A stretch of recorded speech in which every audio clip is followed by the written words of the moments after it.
परिवर्तनी एकादशी व्रत कथा। भाद्रपद माह के शुक्ल पक्ष की एकादशी को पादमा के नाम से जाना जाता है। इस जल झूलनी और परिवर्तनी एकादशी भी कहते हैं। इस कथा का संबंध राजा मांधाता से है, जिन्होंने प्रजा के लिए अपने पद्मा एकादशी का व्रत किया।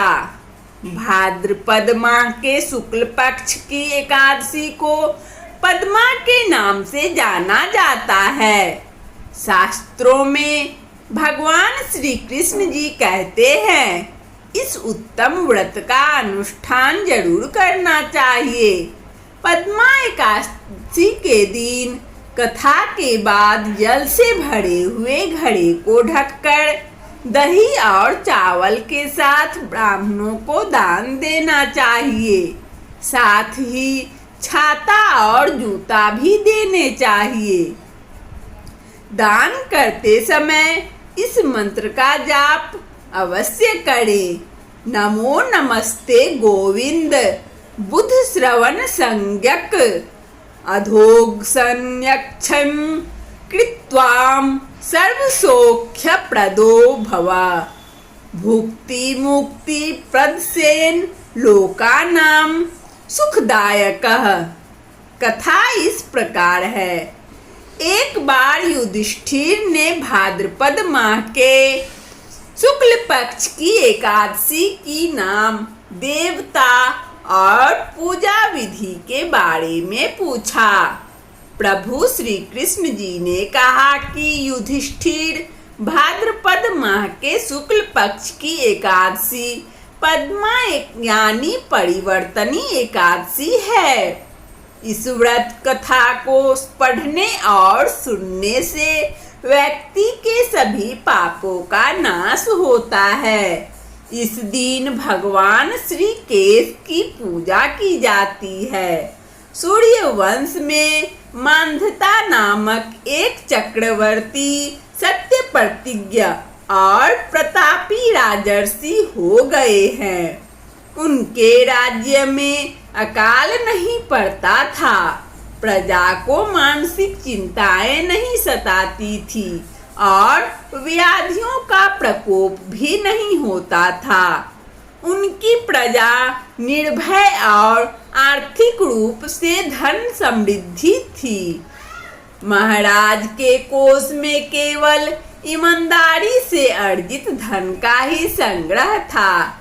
उनके राज्य में समस्त वर्णों और आश्रमों के लोग अपने अपने धर्म में लगे रहते थे।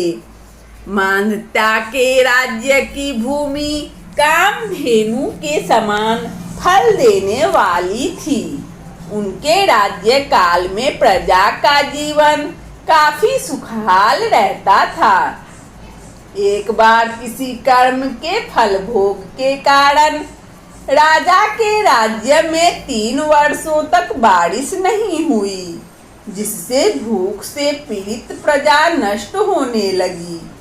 प्रजा महाराज के पास आकर कहने लगी कि आपको प्रजा की बात सुननी चाहिए। जल भगवान का निवास स्थान है, इसीलिए वे नारायण कहलाते हैं। नारायण स्वरूप भगवान विष्णु सर्वव्यापी हैं। वे ही मेघ स्वरूप होकर वर्षा कराते हैं और वर्षा से अन्न पैदा होता है और अन्न से प्रजा जीवित रहती है। महाराज, इस समय अन्न के बिना प्रजा का नाश हो रहा है, अतः कोई उपाय कीजिए।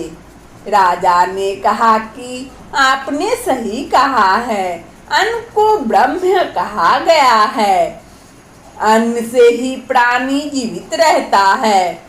पुराण में भी विस्तृत रूप से वर्णन किया गया है कि राजाओं के अत्याचार से प्रजा को पीड़ा होती है।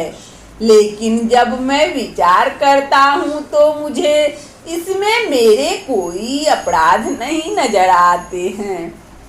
फिर भी प्रजा के हित में पूरा प्रयास करूंगा। ऐसा निश्चय करके राजा मांधाता कुछ व्यक्ति को साथ लेकर भगवान को प्रणाम करने वनों की ओर चल पड़े। वहां मुनियों और तपस्वियों से मिलने लगे। एक दिन उन्हें ब्रह्मपुत्र अंगिरा के दर्शन हुए। उनको देखते ही राजा ने दोनों हाथ जोड़कर मुनि के चरणों में प्रणाम किया। मुनि ने भी राजा का अभिनंदन स्वीकार किया और राज्य के बारे में पूछा। राजा ने प्रजा का हाल बताकर मुनि के स्वास्थ्य के बारे में पूछा। मुनि ने राजा को आसन और अर्घ्य दिया। मुनि ने राजा के आने का कारण पूछा तो राजा ने बताया कि मेरे राज्य में सब कुछ अच्छा चल रहा था, लेकिन किसी कारणों से वर्षा का अभाव हो गया है। इसकी वजह से मुझे नहीं पता चला है। ऋषि अंगिरा बोले, सत्य युग सबसे उत्तम युग है। इसमें लोग परमात्मा के चिंतन में लगे रहते हैं। इस युग में केवल ब्राह्मण ही तपस्वी करते हैं, दूसरे लोग नहीं। तुम्हारे राज्य में एक शूद्र तपस्या करता है और इसकी कारण वर्षा नहीं होती है। तुम इसके प्रतिकार में यज्ञ करो, जिससे यह दोष शांत हो जाए।